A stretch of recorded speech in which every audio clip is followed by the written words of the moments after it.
안녕하세요. 학생 여러분 반갑습니다.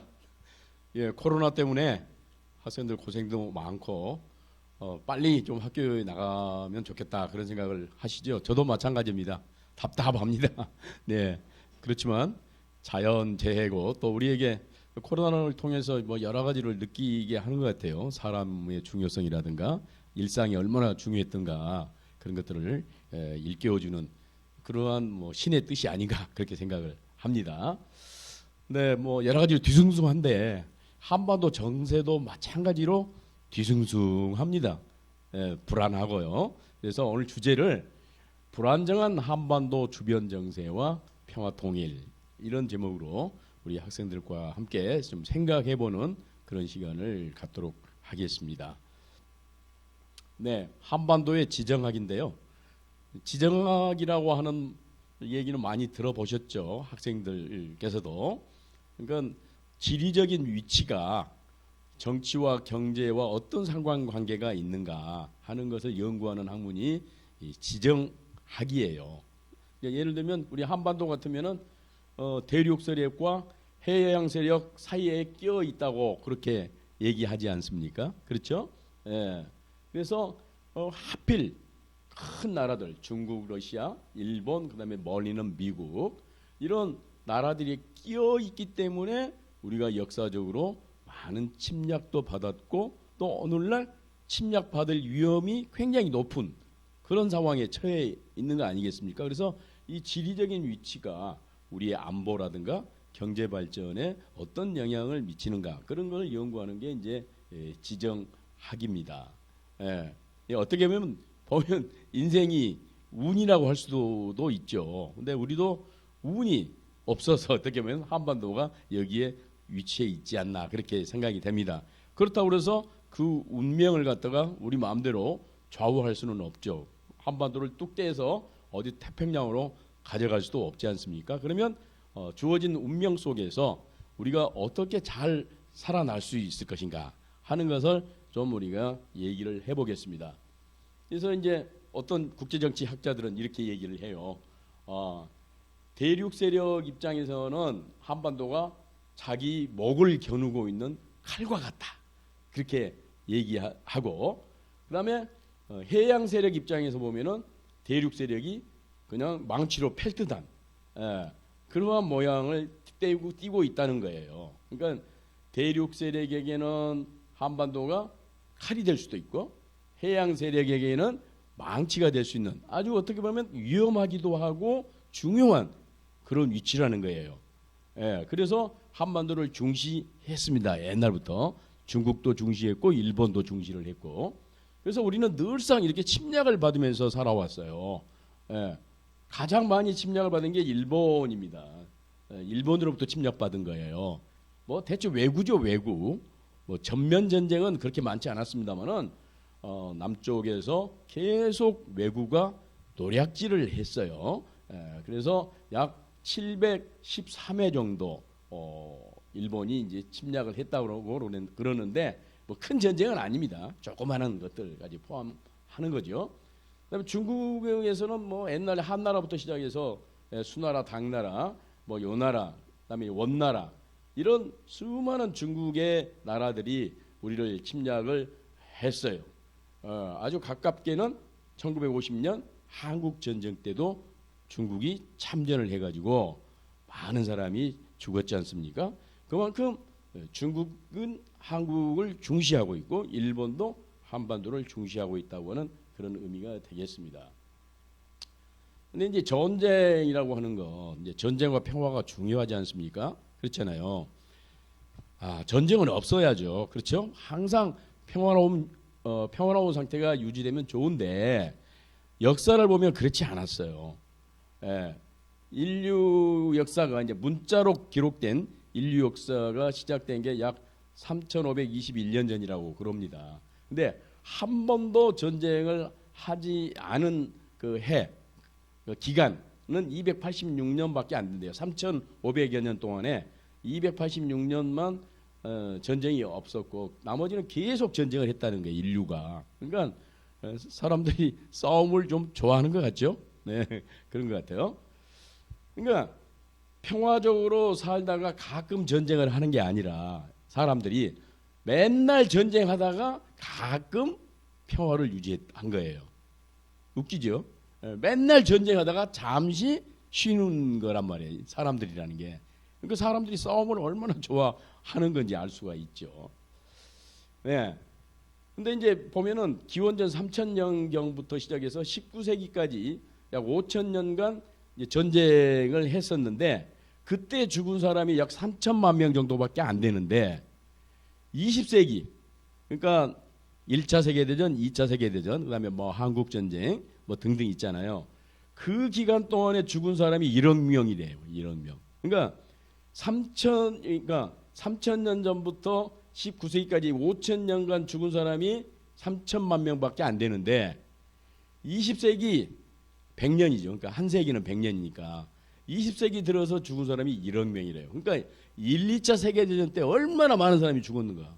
1차 세계대전 때 대체로 한 3천만 명 죽고 2차 세계대전 때 약 4천만 명이 죽었대요. 그때만 해도 7천만 명이 죽은 거죠. 그러니까 어마어마하게 예, 싸움도 좋아하고 최근 들어서 이렇게 많은 사람이 죽었습니다. 그러니까 최근의 전쟁이라고 하는 것이 무시무시하다는 거죠. 예, 1, 2차 세계대전만 해도 그냥 대포, 비행기, 심지어는 이제 2차 세계대전 때는 핵무기까지 등장했잖아요. 그러니까 그 전에 싸움이라고 하는 것은 뭐 활로 쏘고 뭐 창으로 찌르고 뭐 그런 정도였지. 근데 이제 1, 2차 세계대전을 거치면서는 어마어마한 대량 살상 무기가 나타난 거야. 그러니까 그렇게 많이 죽은 거죠. 그러니까 앞으로 전쟁이 나면 더 많은 사람이 죽을 거라는 거죠. 앞으로 전쟁은. 그렇죠? 이제 정말 핵전쟁이 될 거니까. 그러니까 절대로 전쟁은 일어나서 안 되겠다 하는 그런 경각심을 우리가 가져야 된다는 겁니다. 전쟁이라고 하는 것은 뭐예요? 예, 둘 이상의 이제 어떤 국가 또는 집단이 무력을 통해서 군사력을 통해서 상대방에게 이제 강제를 가해 가지고 자기의 의지를 관철시키는 것을 전쟁이라고 보통 하죠. 근데 전쟁의 원인은 여러 가지가 있어요. 수없이 많은데 조금 간단하게 하면은 이 케네스 왈스라고 하는 교수가 얘기한 건데요. 크게 세 가지예요. 인간은 본래 싸움을 좋아한다. 인간의 공격성. 인간은 본래 싸움을 좋아한다는 거예요. 여러분 한번 생각해 보세요. 자기 자신 한번 생각해 보고 자기 이웃을 한번 생각해 보세요. 인간은 선할까요? 악할까요? 인간은 선할까요? 악할까요? 악하다고 보는 거예요. 본래. 본래 태어날 때부터 악한 성질, 공격하고 빼앗고 질투하고 그런 성향이 있다는 거예요. 그래서 싸움을 좋아한다는 그런 공격성. 그다음에 국가의 정권 형태인데요. 이건 뭐냐면 민주주의 국가냐 또는 독재주의 국가냐에 따라서 전쟁을 좋아할 수도 있고 싫어할 수도 있고 그런다는 거예요. 그러니까 소위 이제 민주국가는 전쟁을 잘 안 한다는 거예요. 민주국가는 왜? 국민들이 싫어하니까. 그러니까 독재국가는 독재자가 마음대로 전쟁도 할 수 있고 그렇기 때문에 독재국가는 전쟁을 더 많이 할 가능성이 높고 민주국가는 전쟁을 할 가능성이 낮다는 거죠.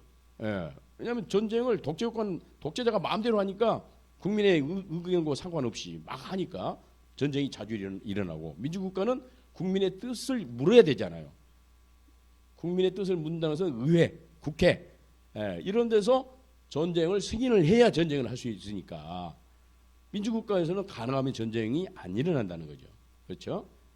그걸 얘기하는 거고 국제체제의 특성이라는 것은 뭐냐면 이제 국가 대 국가 관계는 한 나라, 한 개별 국가 나라 안에서는 민주 국가가 될 수도 있고 독재 국가도 될 수 있고 그렇지만 세계적인 차원에서 보게 되면은 민주가 없다는 거예요. 다 독재고 더 나쁘게 얘기하면 깡패가 된다는 거예요. 국제사회는. 그러니까 완전히 만인에 대한 투쟁 상태가 된다는 거예요. 국제사회라고 하는 것은. 그러니까 힘 있는 사람이 왕이고 힘 없는 사람은 죽고 그런다는 거예요. 그러니까 국제정치적 차원에서 보게 되면은 국가라고 하는 것은 선이 아니죠. 국가는 늘상 국가 이익만 생각하고 자기 나라 잘만 잘 살겠다는 그런 생각만 늘상 하기 때문에 침략을 하고 싸우고 그런다는 거예요. 예, 국제체제의 특성이라는 것 때문에 전쟁이 일어난다 그렇게 얘기를 했는데 물론 한 가지만 가지고는 안 일어나요. 이게 다 막 복합적으로 일어나요.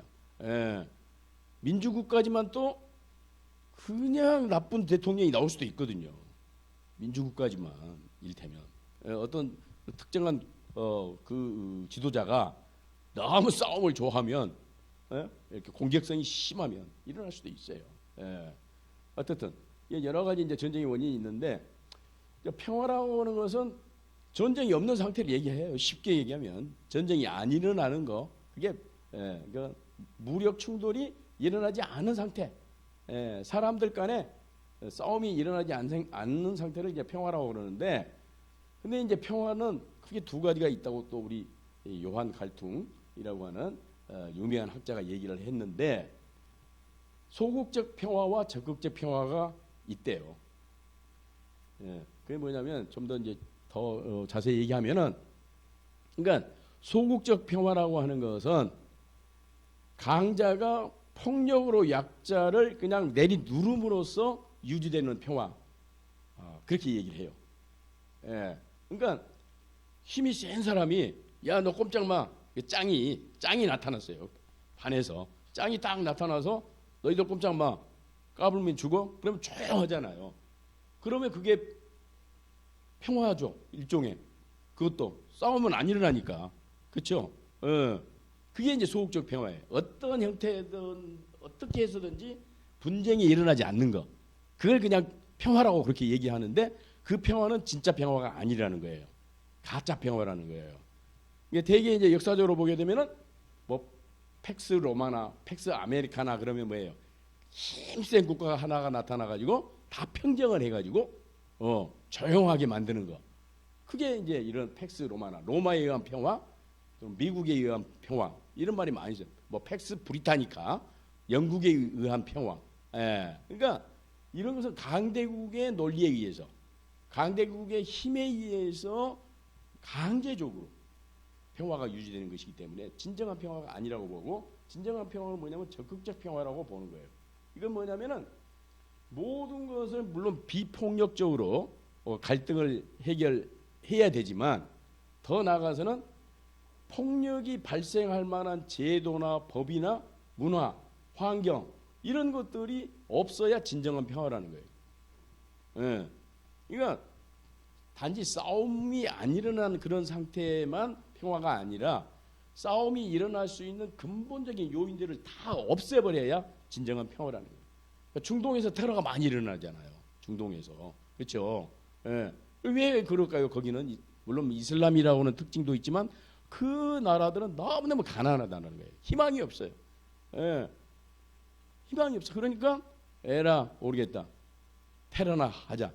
테러해다 죽으면은 천당에 가서 아주 잘 먹고 잘 살고, 아주 멋진 사람들이 자기를 위해서 싸우다 온 사람을 위해서 봉사해 준다고 하더라. 그리고 자기가 만약 테러해다 죽으면은 나의 가족들은 다른 사람들이 다 보살펴 준다 이거지. 내가 하나 희생됨으로써 내 가족들을 다른 사람들이 보살펴 준다. 나 차라리 테러하고 우리 가족도 보호하고 또 나는 죽어서 천당 가서 잘 살겠다, 이런 생각이 있다는 거야. 그러한 문화가 있어서는 평화가 유지 안 된다는 거야. 이 세계에는 너무 가난한 나라도 많고, 그 가난한 나라는 희망이 없기 때문에 이 테러를 할 수밖에 없다는 거야. 그건 진정한 평화가 아니라는 거예요. 전쟁이 일어나서 죽는 사람보다 전쟁이 안 일어났지만 굶어서 죽는 사람, 그렇죠? 굉장히 많거든요. 그다음에 테러에 의해서 뭐 죽는 사람, 이런 사람이 더 많다는 거야, 말하자면. 그러니까 그건 진정한 평화가 아니다. 그래서 소극적 평화보다는 적극적 평화를 요즘은 더 강조를 합니다. 그러면 이제 국가라고 하는 것은 뭐냐? 그럼 나라는 뭘 해야 되냐? 국가는 본래 이제 국제 정치에서는 국가는 싸움을 하기 위해서 만들어진 조직이다, 그렇게 얘기해요. 싸움을 하기 위해서 만들어진 조직이래, 국가가. 나라라고 하는 것이. 그러니까 이제 제일 중요한 게 뭐냐면 두 가지예요. 국가가 할 일은 국민을 행복하게 만드는 것, 잘 먹고 잘 살고, 행복하게 만들어 주는 것하고 하나는 또 뭐냐면 방비, 외적을 잘 물리치고 외적이 침략하지 못하도록 하는 안보를 튼튼히 하는 것 두 가지. 예? 국민을 배불리 먹게 하는 것과 외적으로부터 보호하는 것이 국가의 임무거든요. 이제 우리나라도 보게 되면 지금 어때요? 국민소득이 3만 달러가 넘었어요. 그렇죠? 우리 선진국 10개 그룹이래. 벌써 우리 대한민국이 얼마나 잘 살게 됐어요 지금. 그렇죠? 근데 이건 뭐 어느 정도 물론 이제 좀 부익부 빈익빈이 있죠. 예?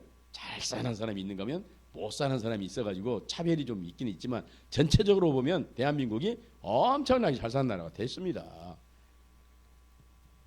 그러면 이제 안전한 세상을 만들어야 될 거 아니에요? 그렇죠? 튼튼한 안보, 나라의 방비를 잘해서 잘 지켜야죠. 뭐 옳은 말이에요. 그러면 이제 안전한 세상을 만들기 위해서 뭐 방금 이제 그 보는 것처럼 보세요. 자, 뭘 하느냐? 군비 증강, 첨단 군사력을 막 들여오고 훈련을 잘하고, 그렇죠? 그 다음에 이제 동맹, 한미 동맹, 뭐 미일 동맹, 또 뭐 호주, 인도하고 동맹을 잘 맺는 거예요. 그러니까 나라를 튼튼히 잘 지키기 위해서 안전한 세상을 만들기 위해서 주로 현실주의자들은 뭘 주장하냐면 군비를 증강해야 된다. 첨단 무기로 막 들어와서 감히 북한이 우리를 쳐들어오지 못하도록 만들어야 된다. 그렇게 하나가 있고, 그러면 이제 그것만 가지고는 안 되죠. 우리가 아무리 많은 무력을 증강해도 우리 힘만 가지고는 안보를 유지할 수 없으니까 뭘 해야 한다는 거야? 동맹을 맺어야 한다는 거야. 동맹, 얼라이언스. 큰 나라와 힘센 나라와 동맹을 맺어서 다른 나라가 우리를 침략하지 못하도록 해야 된다고 하는 그런 논리를 이제 현실주의자들이 얘기를 해요. 그래서 우리가 이렇게 여러 가지를 지금 대비를 하고 있습니다. 그다음에 이제 주로 이제 우리 국방비가 이제 엄청나게 많이 들죠. 그러다 보니까 군비 증강을 해야 하니까 올해 국방비가 52조 9천억이에요. 올해 우리나라 국방비가 엄청나게 국방비가 많이 들죠. 그다음에 동맹, 가장 중요한 동맹이 뭐예요? 한미 동맹이죠, 우리는. 그렇죠? 미국과 이렇게 이제 동맹을 맺어가지고 엄청나게 많은 훈련을 합니다. 3월달에 지금 시작을 했죠. 3월 8일부터 키 리졸브 훈련인데, 물론 지금 이제 막 군대들이 이렇게 와서 막 하는 것은 아니고 도상 연습으로 합니다. 시뮬레이션으로. 뭐 그렇기는 하지만 어떻든 연습을 하고 4월달에 독수리 훈련, 그다음에 이제 또 중요한 게 8월달에는 을지 프리덤 가디언 훈련, 그다음에 12월에는 비절런트 에이스 훈련. 그래서 엄청나게 훈련을 많이 해요. 북한이 엄청 싫어하죠 지금. 오늘 또 보도를 보니까 뭐 북한의 김여정이가 한국에서 지금 키 리졸브 연습을 시작을 했다 그래가지고 두고 보자, 너희들 가만히 있지 않겠다. 북한이 그렇게 나왔어요. 어쨌든 우리가 이제 안보를 튼튼히 하기 위해서 이렇게 무기도 많이 사고 훈련도 많이 하고 그렇죠. 그거 해야 됩니다. 뭐 하지 말자는 게 아니에요. 가만히 있으면 안 되죠. 꼭 뭐 일본만 북한만 쳐들어온 게 아니고 사실 일본이 쳐들어올 수도 있고 조금 이따 얘기하겠지만 그렇지 않아요. 그러니까 하여튼 안보를 튼튼히 한다고 하는 것은 매우 중요합니다. 그러니까 전쟁을 일어나지 않도록 하기 위해서 군비도 증강하고 동맹을 맺어가지고 훈련도 하고 하는 건 매우 중요한 일입니다. 그러나 그것만 가지고는 안 된다는 거예요. 아무리 우리가 군비 증강하고 한미 동맹을 철저히 맺고 그래도 늘 우리는 불안하잖아요. 북한이 가만히 있지 않고 또 중국이 싫어하고 러시아가 싫어하고 또 그러기 때문에 그렇죠? 한미 동맹을 맺으면 우리는 편하고 좋지만 북한은 위협을 느낀단 말이에요. 야, 한미 동맹을 해가지고 북한을 쳐들어오는 거 아니야? 우리는 늘상 북한이 남침한다고 걱정하지만 북한은 반대로 생각해요. 미국이 침략하는 거 아니야? 이렇게 불안해하거든요. 그게 이제 안보 딜레마라고 그래요. 안보 딜레마. 그러니까 우리는 우리 안보를 튼튼히 하기 위해서 막 새로운 무기도 도입하고 훈련도 많이 하고 그러니까 좋지만 반대로 상대방은 불안해하니까 또 거기도 뭐예요? 상대방도 무기를 막 증강시키고 핵무기도 만들고 그렇잖아요. 훈련도 막 하고. 그러니까 이게 나 안보를 지키는 것이 물론 중요하지만 그로 인해서 상대방으로 하여금 불안감을 느끼게 하는 게 딜레마야. 그걸 이제 진퇴양난이라고 그래. 그렇다고 해서 우리가 군비 증강 안 할 수도 없고, 하면은 또 상대방이 그걸 싫어하고, 이게 딜레마라는 거지. 예, 안보 딜레마. 예. 그래서 우리는 늘상 예, 웃었다, 울었다. 맨날 남북 대화가 잘 되면 하하하, 야 통일되겠다 웃었다가 또 그냥 조금 있으면은 그냥 금방 언제 웃었느냐, 뭐 언제 좋았냐, 그런 식으로 그냥 확 돌아서 가지고 불안하고 뭐 이런 상황이 계속되는 거예요. 남북 간에 그러는 거죠. 2000년 6월 16일 날 북한이 남북 공동 연락사무소를 파괴시켜 버렸어요. 얼마나 이거 만들 때 좋아했는지 몰라요. 2018년에. 근데 아유, 그때 그냥 파괴해 버렸어요. 부딪히고 있어요. 예, 미중 간에 또 이렇게 패권 경쟁을 하고 있어요. 미중 패권 전쟁, 무시무시하죠. 이 등치 큰 나라들이 싸우고 있으니까 얼마나 불안합니까?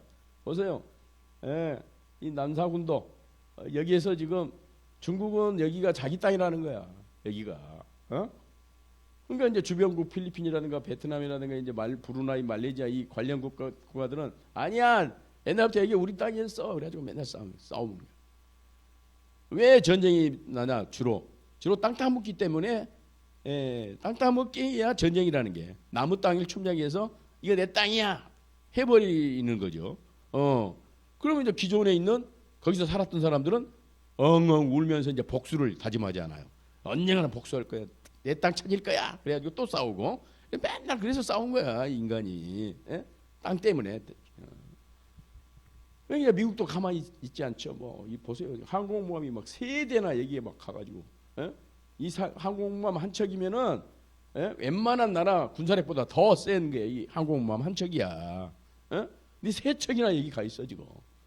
언제 중국과 미국이 싸움을 할지 몰라. 이걸 이제 뭐라고 하냐면 투키디데스 함정이라고 그러는데 이게 이제 그리스에서 나온 얘기예요. 이게. 그러니까 보세요.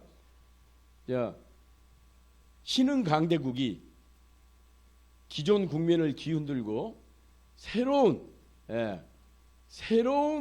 이 어떤 패권국이 되려고 하면은 기존에 있는 패권국이 가만히 있습니까?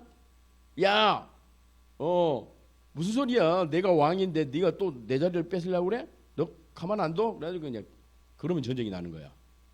그러니까 새로 등장하는 신흥 강대국과 기존 강대국이 싸우는 거.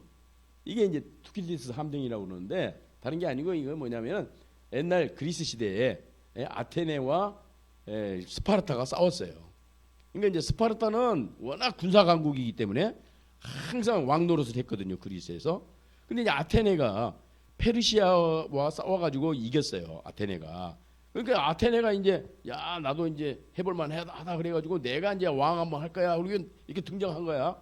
그러니까 스파르타가 이 자식 까불고 있네. 그러면서 그냥 한 방 쥐어 박은 거야. 그래서 스파르타가 이겼죠. 그걸 이제 본 사람이 누구냐면 투키디데스라고 역사학자인데 이 사람은 펠로폰네소스 전쟁사를 썼는데 이 사람이 직접 이 전쟁에 참가를 한 사람이에요. 그래서 왜 이 그리스하고 스파르타가 싸우는 거를 가만히 보니까 그거야. 다른 게 아니고 스파르타가 왕 노릇을 쭉 했는데 난데없이 아테네가 내가 왕을 한번 해보겠다고 이렇게 나타나니까 스파르타가 그걸 참지 못하고 때리면서 이 펠로폰네소스 전쟁이 일어났다. 이제 그 얘기예요. 그러니까 그 뒤에도 역사를 쭉 보게 되면은 이런 경우가 많아요. 기존에 왕이 있는데 맞으면 기존에 패권국이 있는데 새로운 신흥 강대국이 등장을 하면서 내가 패권국이 될래 하고 나서는 순간 싸움이 벌어진다는 거예요. 보니까. 앞으로 그러면 이제 미국과 중국도 그러는 거 아니냐. 지금 미국이 왕이죠. 세계 왕이잖아요. 미국이. 그렇죠? 근데 이제 중국이 커오잖아요. 야, 뭐 너만 먹을래? 나도 먹자. 이렇게 이제 하는 거야. 중국이. 나눠 먹자. 세계를 둘로 나눠 가지고. 그렇게 하니까 미국이 가만히 있어? 이 자식들이 언제 컸다고 까불고 있어. 내가 너 키워줬는데 이제 뭐 보따리 내놓으라 그러는 거야, 너? 너 좀 맞아볼래? 이제 이렇게 한 거지 미국은. 그렇잖아요. 그렇게 되면 이제 큰일 나는 거죠. 싸움 안 일어나죠. 미국 간의 핵 문제 때문에 근데 이게 뭐 언제 끝날지 몰라요. 북한 핵 문제는 워낙 복잡하고 아무도 해결하지 못하는 문제야. 예. 그리고 다 설명을 하면 한두 곳도 없는데 결국은 북한은 핵을 갖고자 하는 거고 미국은 북한 핵을 없애려고 하는 거죠. 여기에서 이제 갈등이 시작되는 거예요. 근데 조건이 있어요. 북한은 무슨 조건이냐? 미국이 북한을 침략하지 않는다는 보장을 하면 나 핵 없앨게. 우리가 핵을 가진 이유는 미국이 언제 침략할지 모르기 때문에 핵을 가지고 있었는데 미국이 절대로 북한 침략하지 않을 거야. 그 보장만 해주면 내가 뭘 핵을 갖고 있어? 핵 버리지? 북한 입장은 그건 거고 미국은 뭐겠어요? 이 자식 또 허튼 수작 부리고 있어? 우리가 너 침략 안 한다고 보장하면 핵 없앤다고? 너 거짓말이야. 몰래 숨겨놓을 거 아니야. 몰래 어디 지하 땅굴에다가 너를 어떻게 믿니? 너 핵을 다 없애는 거 보고 너희 나라를 북한을 샅샅이 뒤져가지고 핵이 하나도 없다는 것을 내 눈으로 확인한 다음에 너 살려줄게. 이렇게 된 거야. 그러니까 두 입장이 맞아요, 틀려요? 전혀 안 맞잖아. 그렇잖아. 응? 응. 너 먼저 핵을 없애. 그러면 내가 살려줄게. 너 나를 때리지 않는다는 거 보장해. 그럼 나 핵 포기할 거야.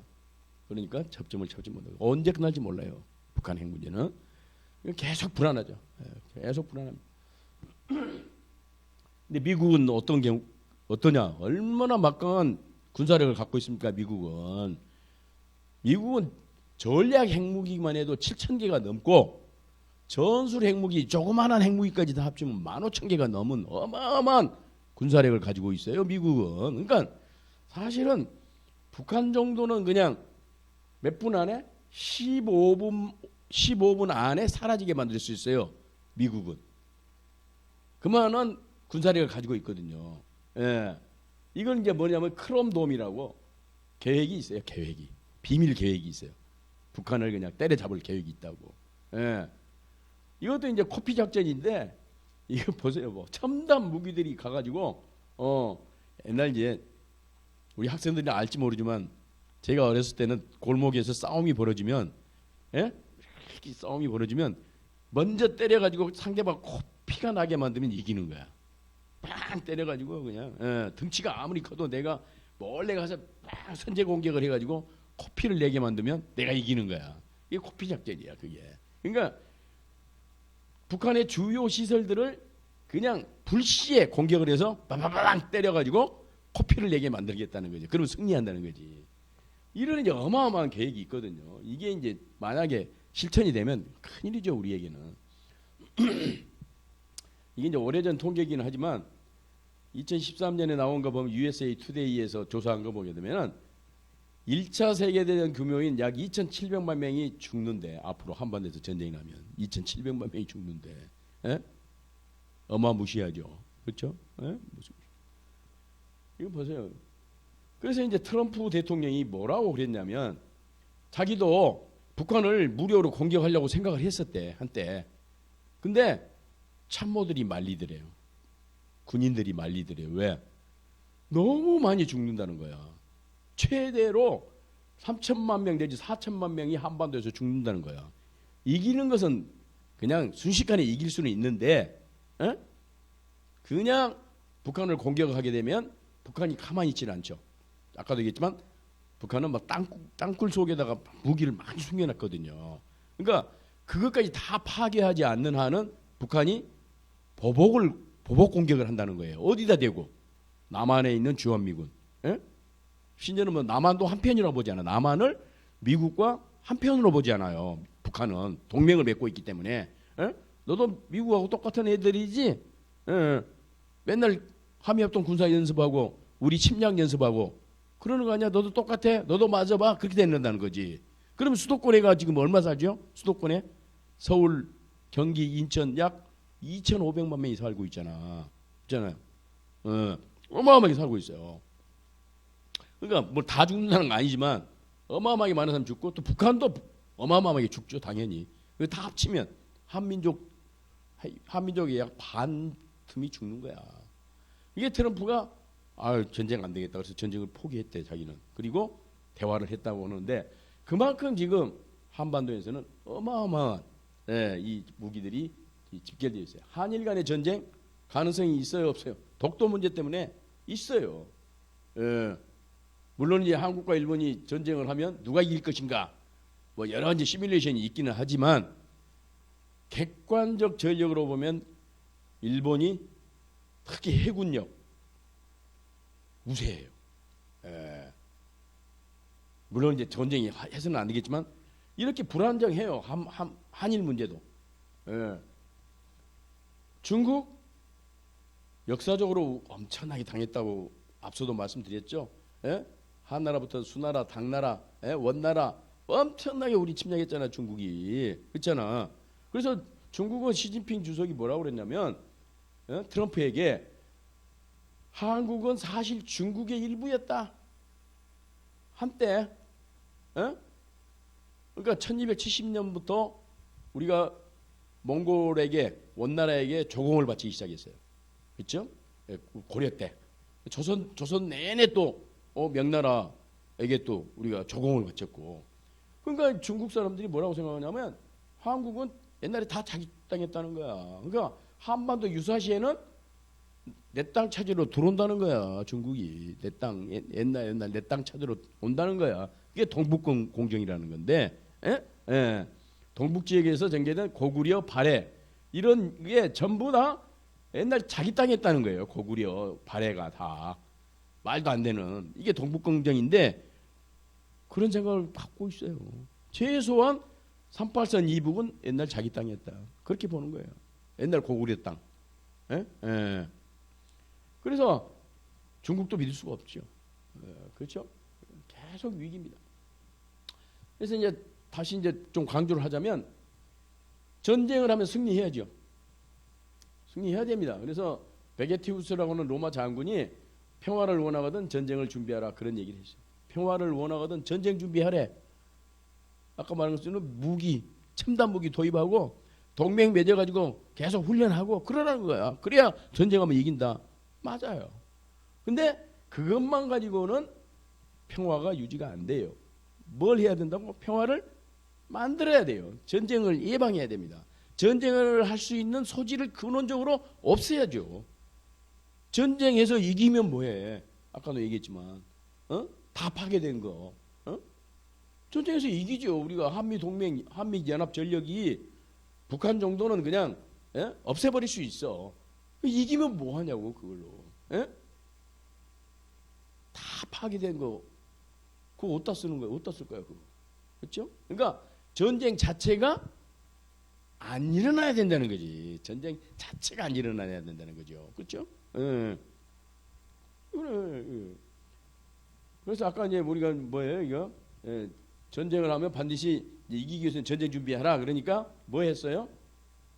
첨단 무기 미국산 들어오고 보세요. 첨단 무기 뭐 어마어마해요. 이거 유튜브 들어가서 한번 보세요, 여러분들. 정말로 가공할 무기들입니다. 이게 다 스텔스 전투기 이런 것들이. 그러면 이제 전쟁 준비 잘 하고 있어요. 뭐 좋아요. 그러나 그것만 가지고 안 되기 때문에 전쟁 예방을 위해서 우리는 뭘 하고 있다고요 지금? 남북 대화 하는 거죠. 남북 대화를 하는 게 꼭 북한이 예뻐서 그런 것만은 아니에요. 그렇죠? 우리를 위해서 그러는 거죠. 전쟁을 예방해야 하는 것이 우리에게 이익이니까 대화하는 거지. 어떤 사람들처럼 막 북한을 퍼주기 하고 북한을 살리기 위해서 그런다? 뭐 그것만은 아니에요. 꼭 그런 것만. 물론 북한이 어느 정도 살아야 전쟁할 생각이 없는 거죠. 아까도 얘기했지만 너무 가난하면 막 공격하고 테러하고 전쟁한다니까. 너무너무 가난하면. 그렇죠? 우리 인간 생활에서도 마찬가지야. 우리나라 내에서도 마찬가지야. 너무 가난한 사람이 많으면 또 너무 가난한 동네에서는 범죄도 많이 일어나고 공격 부자들이 막 공격당하고 그러거든요. 그래서 가난한 사람들을 어떻게 해서든지 구제해야 됩니다. 그래야 나라도 평화하는 거고 국제 관계도 평화한 거예요. 그렇잖아요. 예. 미국은 그래서 부자들이 워린 버핏이라든가 뭐 빌 게이츠라든가 이 부자들이 부자 클럽이 있어요. 여기서 이 사람들이 부자들이 세금을 많이 내야 됩니다. 막 그렇게 떠들어요. 우리하고는 좀 반대죠. 왜? 부자들이 세금을 많이 내서 가난한 사람을 없애야 미국이 오래 간다는 거야. 그렇지 않겠어? 상식적으로 생각해봐. 미국이란 나라가 천년 만년 가려면 예? 그런 가난한 사람들, 흑인들, 뭐 못 사는 사람들이 있으면 맨날 범죄를 일어나고 미국에서 연간 총 맞아 죽은 사람들이 이제 4만 명이 넘어요. 4만 명, 5만 명이 총 맞아 죽어요.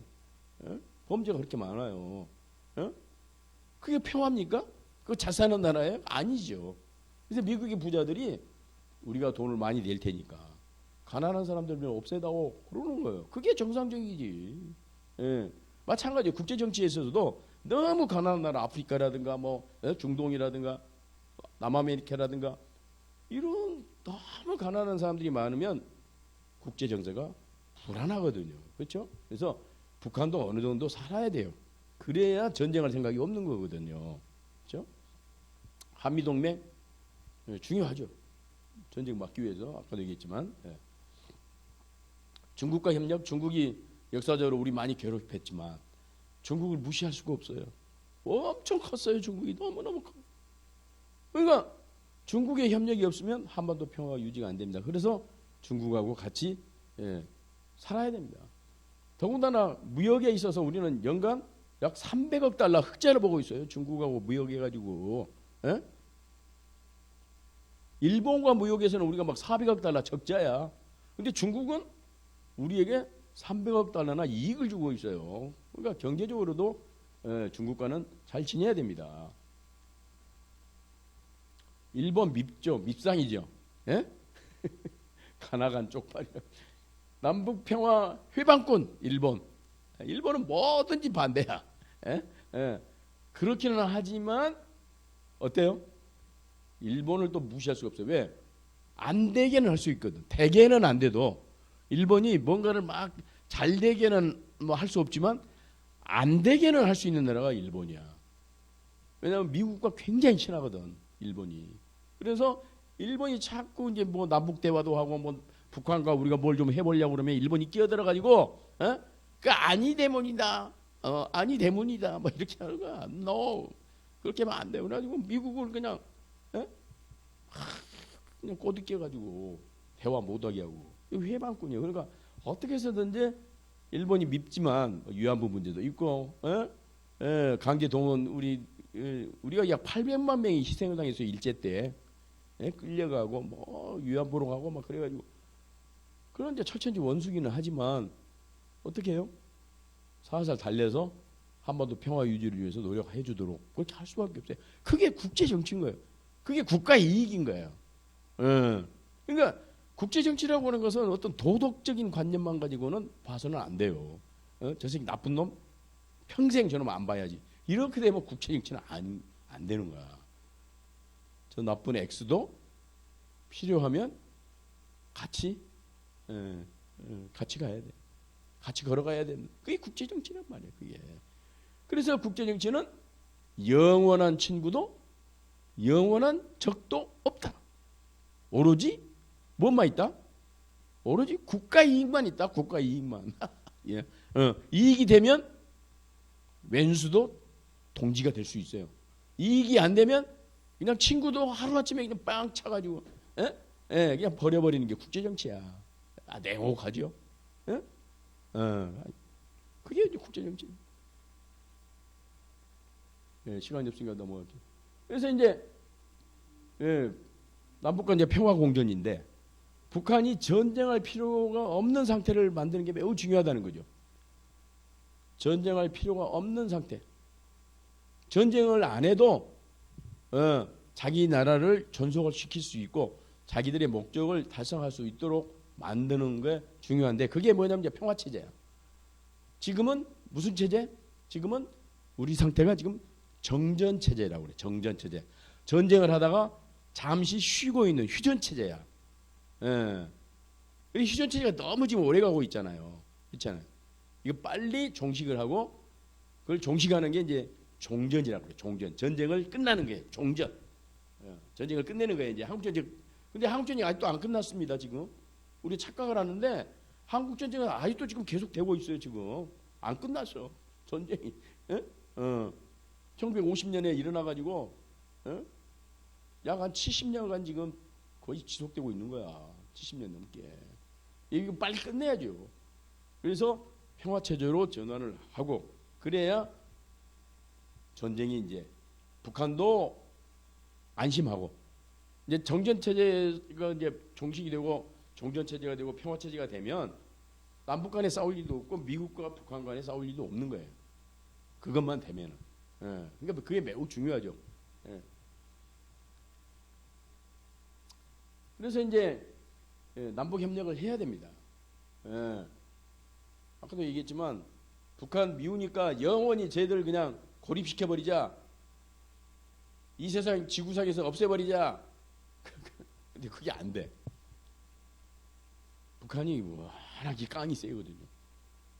굶어 죽었으면 죽었지 우리는 항복하지 않아 하는 게 북한이거든요. 그러니까 너무 어려운 상대예요, 사실은 북한이.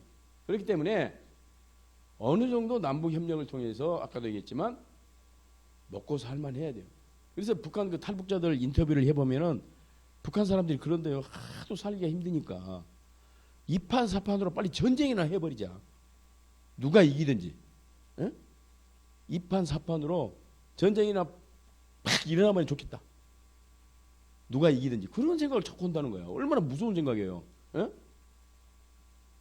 전쟁이 얼마나 무서운 건데 전쟁이나 그냥 팍 일어나면 좋겠다고 생각하는 거예요. 왜? 너무 삶이 팍팍하니까. 그렇잖아요. 그럼 전쟁 나면 누가 손해입니까? 북한이 손해입니까? 우리가 손해입니까? 아, 우리가 국력이 40배, 50배가 커. 우리가 엄청 부자야.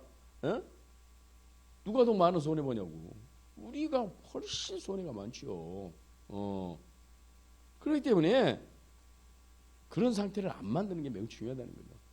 그래서 북한은 떼려야 될 수 없는 사이입니다. 북한을 버릴 수가 없어요.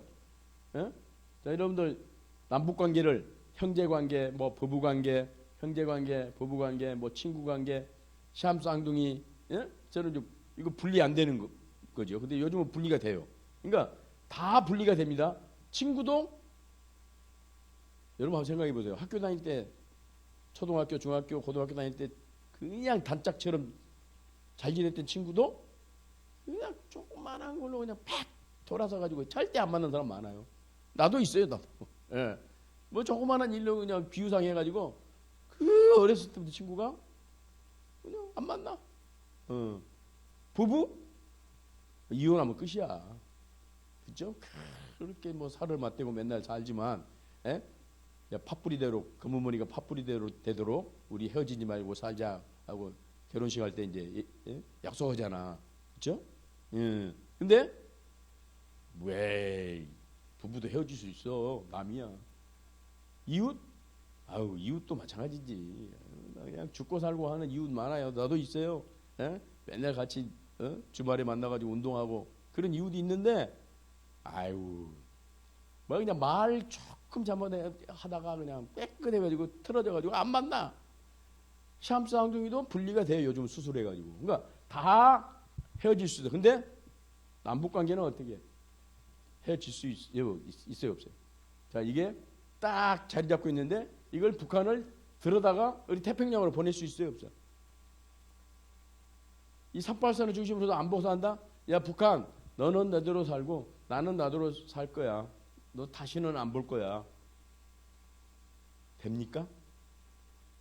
아니, 북한이 지금이라도 미사일 한 방 빵 쏘면, 뭐 주가가 떨어진다든가, 뭐 해외 투자가 줄어든다든가, 뭔가 우리에 영향을 주잖아. 너는 너, 나는 나, 따로 살 수가 없다니까. 계속 영향을 받으면서 산다니까. 또 우리 한미합동 군사훈련, 우리 안보를 위해서 한미합동 군사훈련을 하는데 북한이 가만 안 있죠. 막 간섭하고, 어쨌든 뭐 자기들도 미사일 쏘고 막 그런단 말이에요. 핵실험하고. 그러니까 둘이 떨어져서 살 수가 없어요. 이건 운명이야. 말 그대로 운명. 그러면 어떻게 살아야 돼? 공생할 수밖에 없다. 이것도 설명을 하면 이제 오래 걸리는데, 에?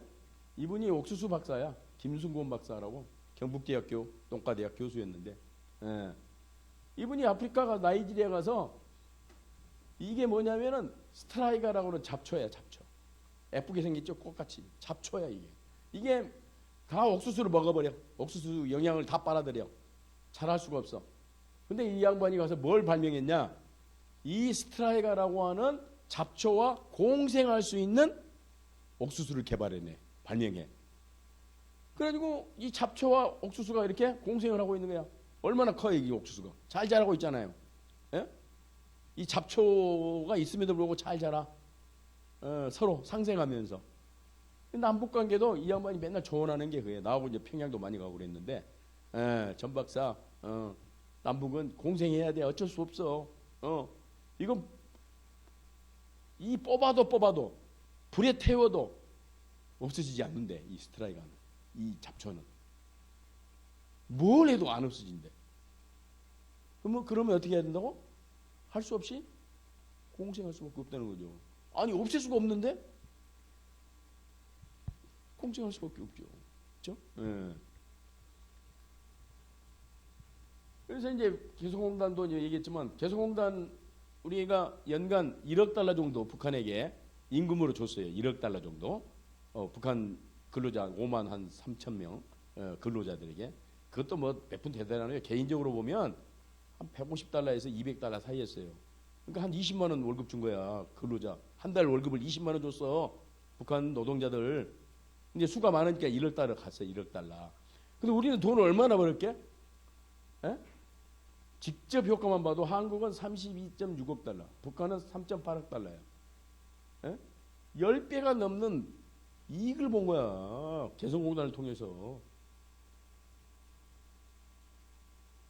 죄송합니다만은 장사하는 사람들은 이익이 있으면 하는 거야.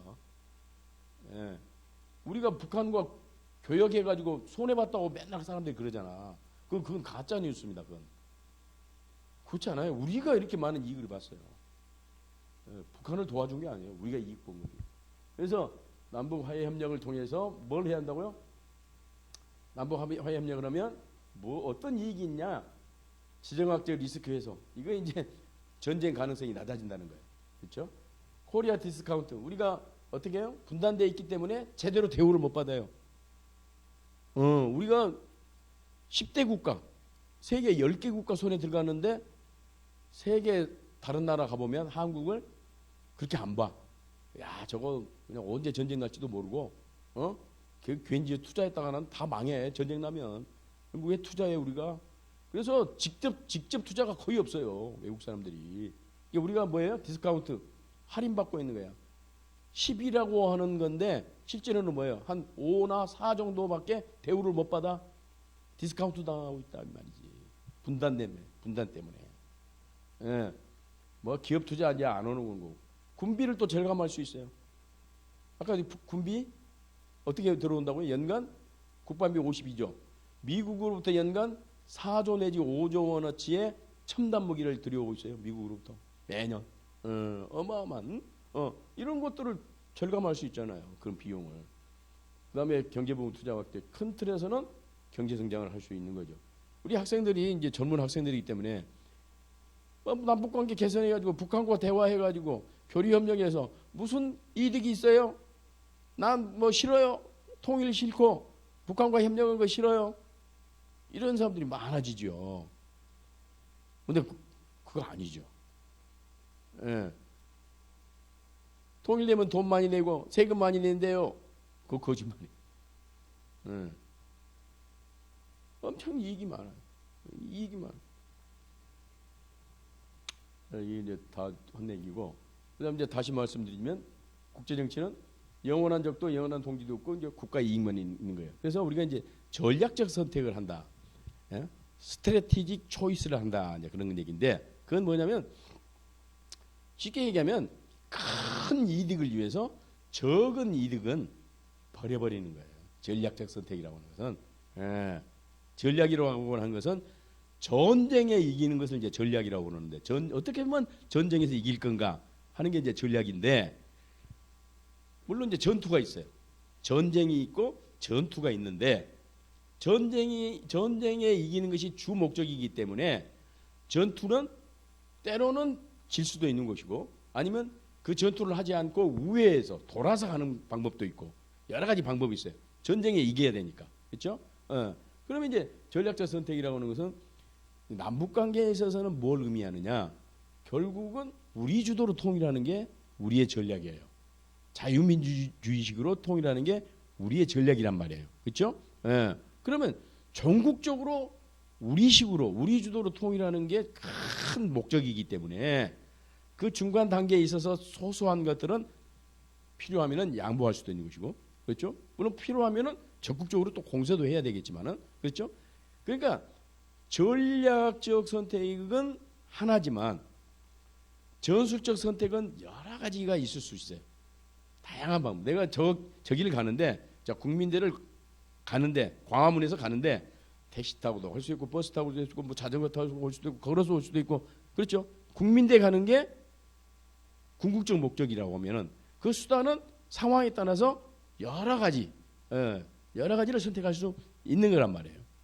그러면 이제 전략적 선택은 이렇게 큰 틀을 이제 만드는 것인데, 북한과 전략적 선택이라고 하는 것은 물론 이제 그 반대하는 사람도 많이 있어요. 전략적 선택, 북한과 전략적 선택이라고 하는 것은 방법이 없다.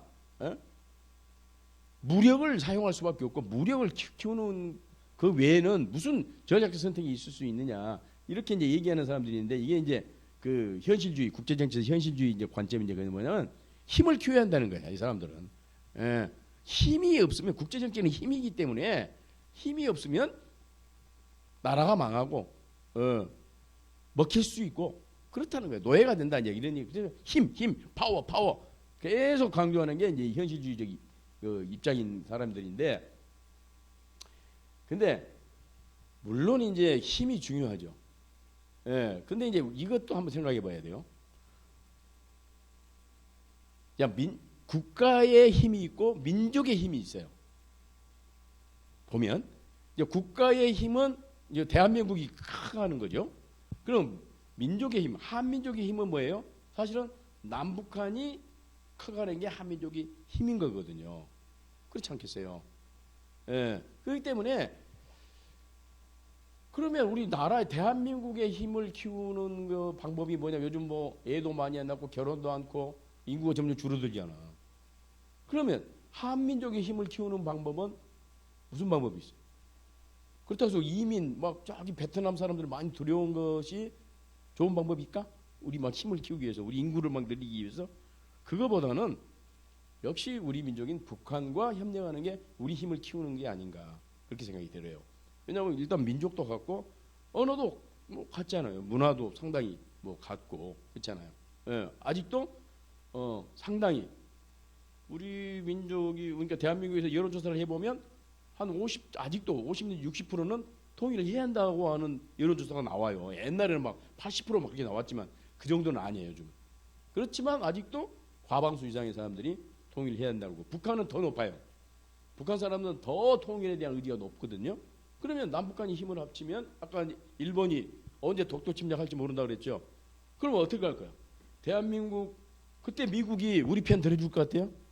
일본이 독도 침략하면 누구 편 들을 것 같아요? 일본은, 미국은 일본 편 들을 가능성이 높아요. 좀 이따 얘기하겠지만 그만큼 일본과 미국은 굉장히 가깝거든요. 그렇죠? 그러면 독도를 우리 힘으로만 방어를 못하면 어떻게 해야 돼요? 같은 우리 민족인 남북한이 힘을 합쳐서 그때는 대항을 해야 됩니다. 독도는 우리 땅만 되는 게 아니고 북한도 자기 땅이라 또 그러니까, 그렇잖아요. 그래서 그게 이제 민족 이익이에요. 국가 이익이 있고 민족 이익이 있어요. 국가 이익은 대한민국의 이익이지만 민족 이익은 우리 한민족 전체 이익이기 때문에, 특히 영토 문제에 있어서는 우리 한민족 전체 이익이기 때문에 힘을 합쳐야 돼요. 마찬가지예요. 중국이 만약 북한 땅을 점령하려고 그러면 우리가 가만히 있으면 안 된다고 생각을 해요. 왜냐하면 북한 땅이 북한 땅만 되는 게 아니고 그게 우리 민족의 땅이지 않습니까? 우리 땅일 수도 있고, 우리 헌법적으로도 북한은 현재 우리 땅이에요. 헌법적으로. 그렇죠? 그렇기 때문에 힘을 합쳐야 됩니다. 이 전략적 선택이라고 하는 것이 이제 큰 틀에서, 예. 이거 보세요. 1.12 사태라는 게 아세요, 학생들 여러분? 1.12 사태가 뭔지? 예? 1.12 사태는 1968년 1월 21일 날 북한의 특수부대가 청와대 박정희 대통령이 달고 있는 이 청와대 바로 너무 이제 우리 국민대학교 넘어 있지 않습니까? 여기를 쳐들어 가지고 박정희 대통령 목을 따겠다고 하는 사람들이 있었어요. 예. 어마어마한 일이었죠, 그거. 그때 전쟁 날 뻔했어요, 그때. 예. 근데 1972년 7월 4일 날 남북 공동성명을 발표를 했어요. 이게 68년에 일어났는데 4년 후에 이 사람이 이우락 중앙정보부장인데 이 사람이 가서 김일성이를 만나요. 김일성이를. 아니 박정희 대통령이 죽이려고 한 사람이 누구예요? 김일성인데. 에?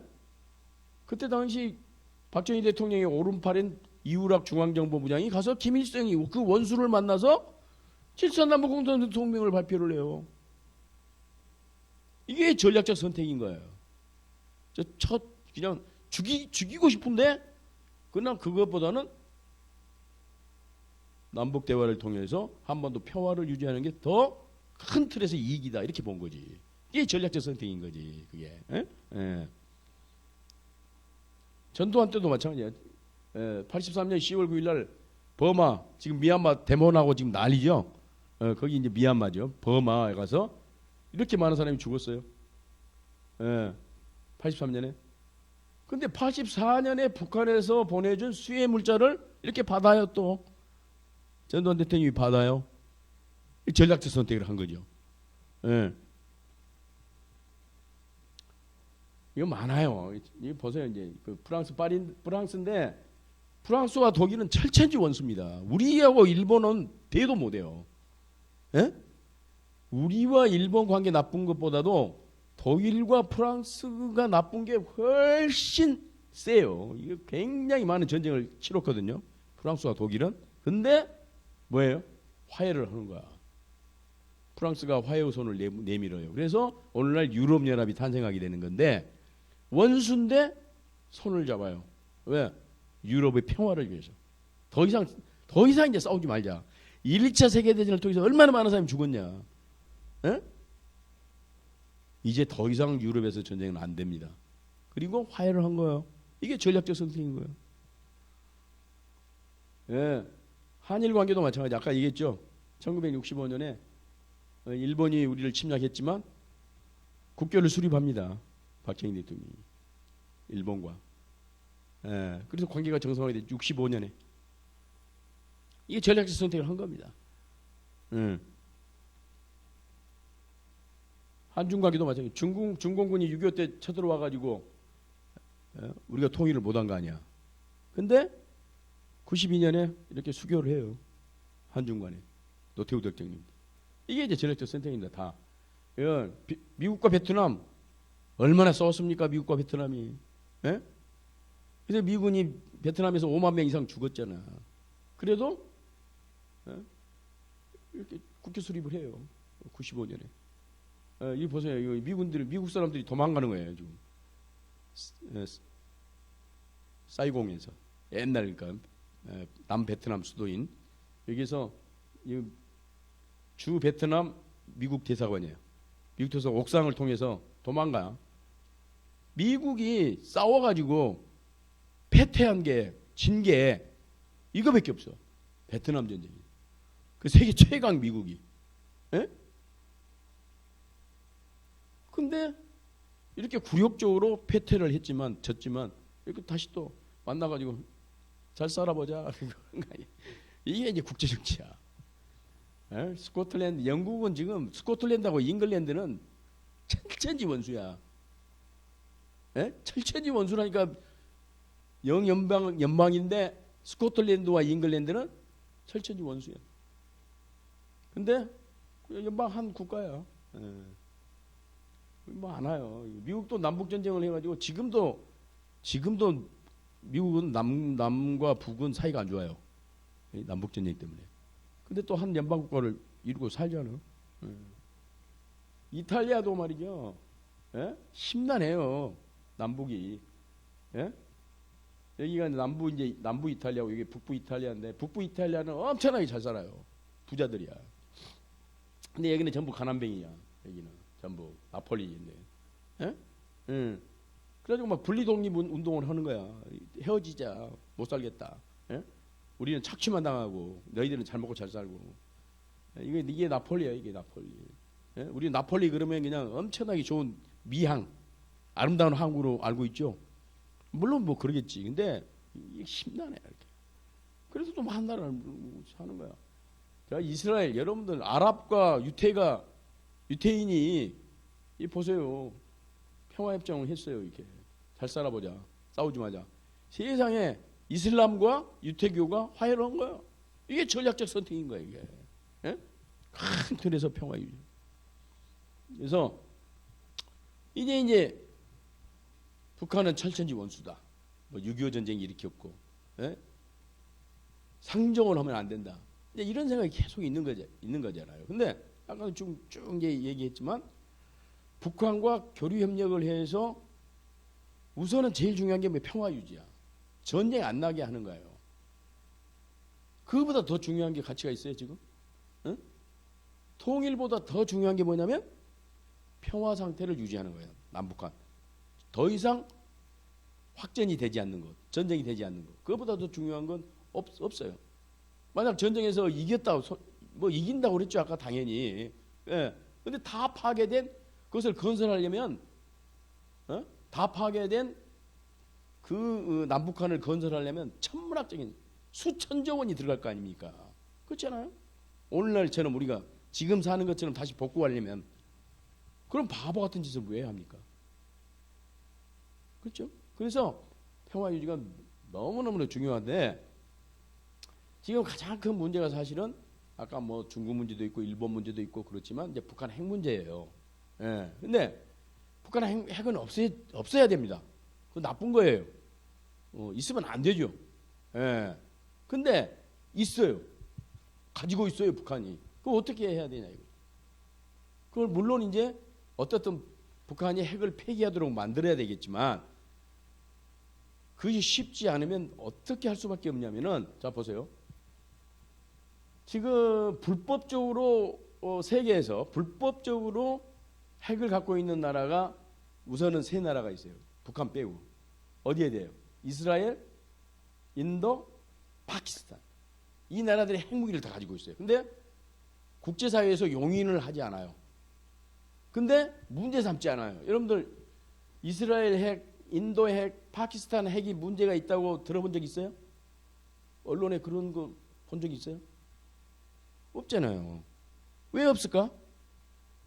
왜 이 세 나라가 가지고 있는 불법적인 이 핵은 문제가 안 됩니까? 이유가 뭐예요? 결국 미국에서 문제를 삼지 않는 거란 말이죠. 북한 핵은 미국에서 계속 문제를 삼고 있는 거고 이 나라는 미국에서 문제를 삼지 않는 나라예요. 왜 문제를 삼지 않을까요? 미국이 이 세 나라는 미국과 어떤 관계이기 때문에? 에? 친구 관계이기 때문에. 친구가 갖고 있는 핵은 안 위험하다 그렇게 생각하는 거죠.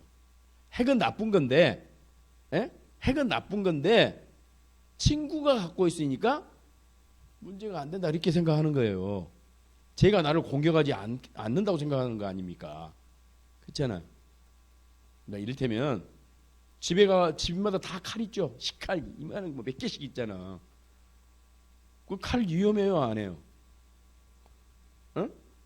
그게 흉기로 변할 수가 있잖아. 근데 집안에 있는 칼에 대해서 문제 삼습니까? 문제 삼지 않죠. 왜? 그 칼이 요리하는 데 쓰는 거지. 그 칼을 나한테 들이대리라고 생각하지 않으니까 그 칼을 용인하는 거거든요. 그렇죠? 그러면 북한 핵도 문제가 있는데 북한 핵을 우리가 정당하다고 얘기하는 건 아니에요. 북한 핵을 사용할 필요가 없는 상태로 만들면 어떤 상태를 만들어야 되는 거예요?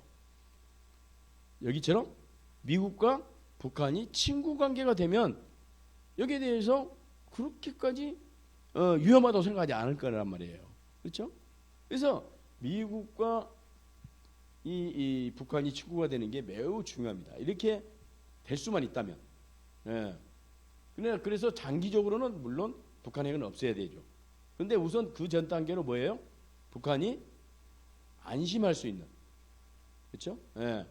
핵이 없어도 살 수 있는 그런 세상을 만드는 게 매우 중요하다는 거죠. 핵이 없어도 안보 불안을 느끼지 않는 그런 상태를 만들어주는 게 매우 중요하다는 거 아니겠습니까? 신뢰. 예, 그죠. 그래서 결국은 뭐냐? 손자병법에 뭐예요? 백전백승은 최선이 아니다. 안 싸우고 이기는 것이 최선이다. 그러니까 100번 싸워서 100번 이기면 뭐하냐 이거죠. 다 파괴돼 버리는데, 상처만 남는데. 제일 중요한 건 뭐예요? 싸움 자체를 안 하는 것. 싸움 자체를 하지 않고 이기는 것이 최선이다. 이게 이제 손자병법의 교훈인 거예요. 그래서 북한이 뭐 여러 가지로 위협적이고, 뭐 깡패 국가고 뭐 그래요. 뭐 나쁘게 얘기하면 한도 끝도 없는데, 그러한 북한과 우리가 지금 인접해서 살고 있잖아요. 뗄래야 뗄 수 없는 관계란 말이에요. 그러면 어떻게 해야 되냐? 그 북한을 우리가 어떻게 다뤄야 되느냐는 거예요. 결국은 싸움을 하지 않는 북한, 싸울 필요가 없는 북한을 만들어야 된다. 그러면 우리가 뭘 어떻게 해야 돼? 결국은 우리가 북한을 끌어안을 수밖에 없는 것이고, 그 방법은 뭐예요? 만나고 교류하고 협력함으로써 북한이 더 이상 그런 깡패 같은 짓을 하지 않고도 살 수 있는 그런 상태를 만들어 줘야 된다는 거예요. 그래야 전쟁을 방지할 수 있고, 그런 상태가 오래 가다 보면은 결국 북한도 변할 겁니다. 지금 미얀마에서 민주화운동이 일어나듯이 북한에서도 언젠가는 민주화운동이 일어날 거고, 거기에도 민주국가가 등장할 거고, 그러면 그런 민주국가와 우리가 평화적으로 민주적으로 통일하면 그게 평화 통일이 되는 거예요. 그래서 평화 통일 전에 평화 만들기, 그게 매우 중요하다는 그런 게 오늘 제가 드리는 말씀의 결론입니다. 감사합니다.